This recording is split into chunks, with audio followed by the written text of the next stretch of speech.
Mak Datua. Ya. Kalau memang orang Minang konsekuen dengan meletakkan Islam di landasan adat, seharusnya pewarisan harato kepada anak, bukan ke kemanakan, sesuai dengan faraid. Ambo rasa itu bukan hanya sekadar proses, Mak, tapi sebuah kecerobohan pemangku adat dan alim ulama Minangkabau, nan dengan sadar membelakangi hukum Islam nan sudah baku. Bukan begitu kan, Mak? Bukan. Apa dalih Mak Datuk mengatakan bukan? Bukan dalih tapi dalil. Itu realita, Mak. Realita yang salah cara memandang. Keterangannya? Adalah salah besar mengatakan adatlah membelakangi hukum Islam. Faraidlah diberlakukan sejak dulu sesuai dengan jenis harta yang dikategorikan agama. Adapun harta yang diwariskan kepada kemenakan itu adalah harta pusaka tinggi, milik komunal, milik orang banyak. Sedangkan harta pribadi diwariskan kepada anak dengan ketentuan 2/3 untuk anak laki-laki dan 1/3 untuk anak padusi. Apa leh? Penalaran menyimpulkan bahwa pada awalnya nan mandaruko atau membuka ladang ulayan adalah orang laki-laki. Taruhlah. Milik pribadi kan, Mak? Iya. Nah, mangga mangko disimpangkan pewarisannya. Itu terjadinya di zaman antah barantah sebelum Islam masuk ke Minangkabau. Ba'a dengan taruko sesudah Islam. Itu konsensus dan sifatnya hibah kepada kemenakan. Dengan ketentuan harus diwariskan ke bawah menurut jalur keibuan. Itu nan salah. Apa hibah tidak boleh dalam Islam? Indak boleh kalau dipasukan. Siapa masuk? Adat dan mamaso. Tidak ada keterpaksaan. Dan ada hanyalah kepatuhan kepada hukum adat yang disepakati. Dan pemberian itu ikhlas. Mama berani memastikan niat nenek moyang itu ikhlas? Sedangkan Mak Datuk Perpatia indah hidup di zaman itu kan? Ada indikasi dan isyarat yang bisa dijadikan bukti. Apa tuh? Tidak pernah anak memprotes kebijakan bapaknya. Sadanya berjalan lancar, wajar, dan langgang. Artinya orang Minangkabau lah sekongkol dengan sebuah kezaliman. Dima letaknya adat pasal di sarak pasal di kitabullah tuh, Mak? Usul fikih mengatakan ar-rida syaidul ahkam. Rida itu raja hukum. Ambo indak maliak kepastian antara rela dan rapaso. Serba indak jaleh. Dan itu namanya subhat. Sedangkan harato subhat dikategorikan haram. Lantas kalau haram ke dikamakan harta pusaka tinggi itu, apa perlu dibagi-bagikan ke orang transmigrasi? Terserah. Daripada memakan barang haram. Untuk kemanakan ketahui, dari generasi ke generasi keberadaan harta pusaka tinggi itulah dikaji ulang dek para ulama Minangkabau. Terakhir dilaksanakan seminar di Batu Sangka pada tahun 1968 dan dihadiri pakar-pakar hukum dan ulama-ulama, antara lain Profesor Mr. Hazairin dan Buya Hamka. Hasilnya tetap menghalalkan pusaka tinggi. Artinya beliau-beliau itu berani menghalalkan sesuatu nan subhat. Bukan harta subhat, tapi harta musabalah. Apa tuh musabalah? Musabalah artinya harta sabil, yaitu kepemilikan secara kolektif semacam harta kaum di Minangkabau. Tapi apakah seluruh ulama Minangkabau lah sepakat menghukumkan status harta pusaka tinggi dengan musabalah? Memang dulu pernah terjadi polemik hukum antara dua kubu dan membela pendirian subhat dan musabalah. Akhirnya, Mak? Akhirnya ya seperti yang kita dapati kini kok, hukumnya tetap dihalalkan. Bisa ndak Mama menggambarkan proses perdebatan tuh? Aiko cerita ringkasnya. Lah, Ba'a tuh, Mak? guru besar di Masjidil Haram kelahiran Minangkabau bernama Syekh Ahmad Khatib menghukumkan subhat. Sehingga sewaktu malapehkan kerinduannya ke tanah leluhur, beliau caliak saja ranah Minang dari jendela kapal di Teluk Baiba. Beliau tidak turun sebab haram memijakkan di Minangkabau dan menurut beliau tanah subhat. Baitu istiqomahnya ulama gadang itu berpendirian.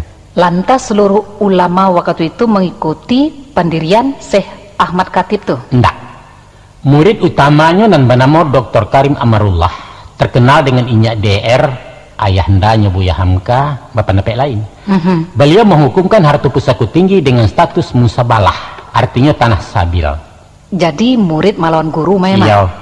Ndak kualat tuh, Mak? Ndak ada istilah kualat di Minangkabau. Buliah melawan guru, jepituah melawan mama juga kebenaran. Artinya menyanggah dengan argumentasi. Buliah.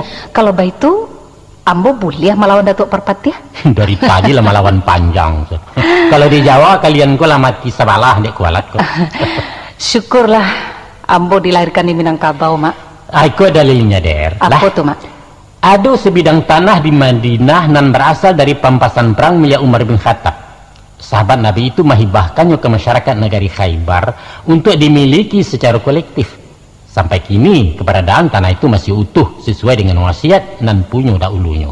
Itulah yang disebut dengan harta musabalah. Dan kianlah dikiaskan harta pusaka tinggi di Minangkabau.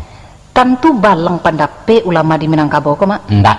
Perdebatan panjang itu dimenangkan oleh INYDR, kemudian pendapat beliau disokong hampir seluruh ulama Minangkabau sampai kini. Kalau Ambo, iya sependapat Joseh Ahmad Khatib tuh, Mak. Boleh-boleh saja. Tapi ijma ulama adalah satu di antara ampek sandaran hukum di samping Quran, hadis, dan kias. Kamu kan pasti tahu itu. Islam melarang umatnya taklid. Yo. Dan agama bukan milik alim ulama. Tapi hadis takkan pernah turun lagi untuk mematahkan putusan ulama Minangkabau, kecuali ada ijma baru.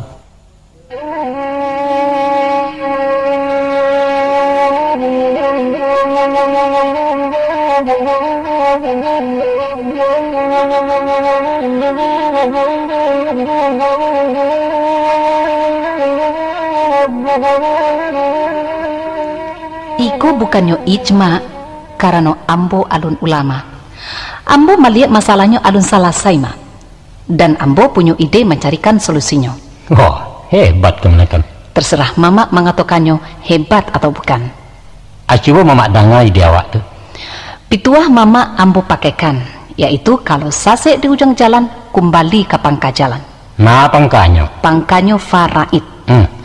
Pemuka-pemuka Minangkabau harus membuat kesepakatan baru untuk mengalihkan pewarisan harta pusaka tinggi dari kemanakan kepada anak. Kekhilafan selama nangko dianggap ya pemutihan lah. Untung-untung dosa kolektif kok diampuni dek Tuhan. Apa itu mungkin? Tidak mungkin, Mak. Nan diminta kemauan dan keberanian memurnikan hukum.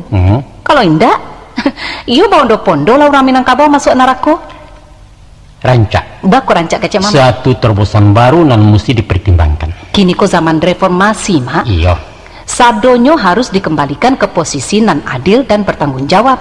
Apa menurut kemanakan merampe hak orang lain itu adil? Bukan merampe, tapi memulangkan kepada nan berhak. Nan berhak itu orang sekaum. Itu nandika dibagi-bagi, kemudian diwariskan kepada anak surang-surang. Mengkhianati wasiat itu berdosa. Asalkan melalui musyawarah, kan tidak masalah. Bersepakat dalam perbuatan dosa adalah fasik. Sebagai mahasiswa Islam, kemanakan mesti tahu bahwa yang diwariskan si mati kepada mustahaknya adalah harta pribadi. Sedangkan kepemilikan harta pusaka tinggi hanyalah amanah, hak pakai dan bukan hak milik. Nah, orang yang berhak memindahkan status dari hak pakai menjadi hak milik hanyalah si penggarap pertama sebagai pemilik awal. Kini mana orang-orang tuh? Oleh sebab itu, keberadaan pusaka tinggi dengan sistem pewarisannya tidak perlu dikutak-katik lagi. Biarkanlah abadi sebagaimana yang kita dapati kini. Wariskanlah harta puscarian kepada anak menurut hukum Islam dan pusakokanlah pusaka tinggi kepada kemanakan menurut hukum adat. Itulah putusan masyarakat Minangkabau sepanjang sejarah. Kemudian kita kembalikan segala urusan kepada Allah, Zat nan Maha Tahu dengan segala sesuatu. Sepakat ya kemana kan? Nampak-nampaknya masalahku semacam dilema, Mak. Bak mamakan buah si malo kamu kata orang kue. Memang kita indak berwenang menyimpangkan kepemilikan dan lah dilimpahkan nenek moyang masa saya suat. Iya. Kini ambo sabana paham kasih mama dan ambo setuju sangat. Ada pepatah lama mengatakan. Apa tuh, Mak? Kalau takut dihantu jangan lari ke kubur. Kok takut juga kata-kata usah lalu di penjemuran. Apa pula makasihnya tuh, Mak? Usah mencari barang yang elok melalui jalan yang buruk, malah akan memperparah penyakit.